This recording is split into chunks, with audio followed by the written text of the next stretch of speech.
You can now buy red paint made from the blood of real gay men. There's a creative team composed of the agency Mother and artist Stuart Semple. They just released an entire paint collection that's made from real blood. That's right, real blood. It's called the Gay Blood Collection. It includes a fountain pen, screen printing ink, acrylic paint, spray paint, and a marker, all in the same deep red, apparently made from the blood of gay men. Why would they create this? I'm very curious. I'm sure you are as well. It's called the Gay Blood Collection, appropriately. It was created to protest an outdated FDA rule that places limits on gay men donating blood. In 2018, a creative team printed some t-shirts with ink made from the blood of gay men. The Blood is Blood initiative began. It was meant to protest a very controversial Food and Drug Administration rule forged at the height of the AIDS crisis, which banned men who have sex with men from donating blood. So gay men not allowed to donate blood. The policy was updated in 2015, then again in 2020, but there are still limitations apparently on whether gay and bisexual men can actually donate their blood. Today it would seem that the FDA considers a gay man a bigger threat to the blood supply than a straight man who is treated for, let's just say, herpes. The Gay Blood Collection has a range of products from $30 to $200 a piece.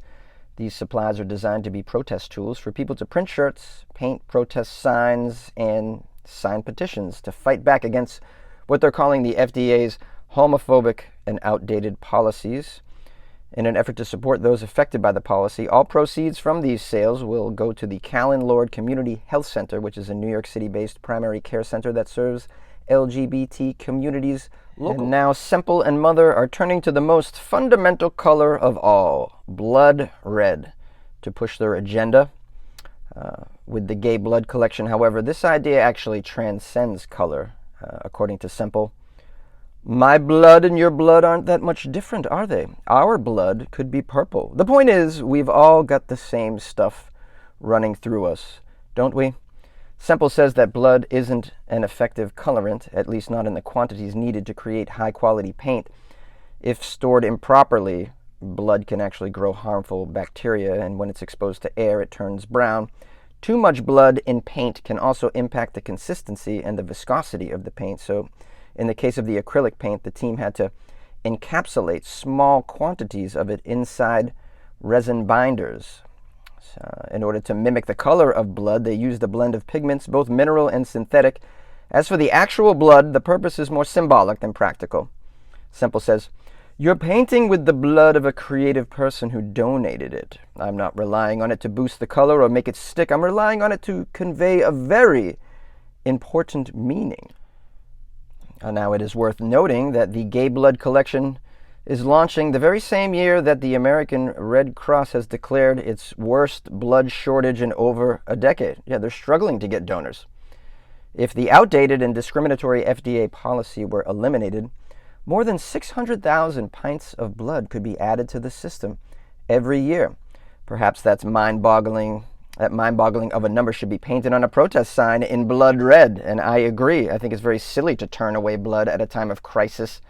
Clearly, they're having the least amount of output that they've had in a very long time, and a lot of people are getting ill. A lot of people are being hospitalized. You know, there's something called a pandemic still rattling around in the world, and so I'd imagine you need a lot of pints of blood. Why would you turn away blood? Why would you be so foolish and discriminatory to turn away the blood from the LGBT community?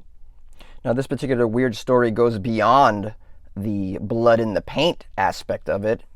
It's sort of indicative of just very outdated points of view that we still have in the culture, where there's a fear around the LGBT community. The fear, I don't know of what, I don't know. I believe it dates back from the AIDS crisis, correct, when there was a big fear. But, these are things that we have to get over because, people need blood, obviously. And to turn down a source just seems foolishness to me. But that's just me. What do you guys think of the situation? Call my show, 646-450-2012.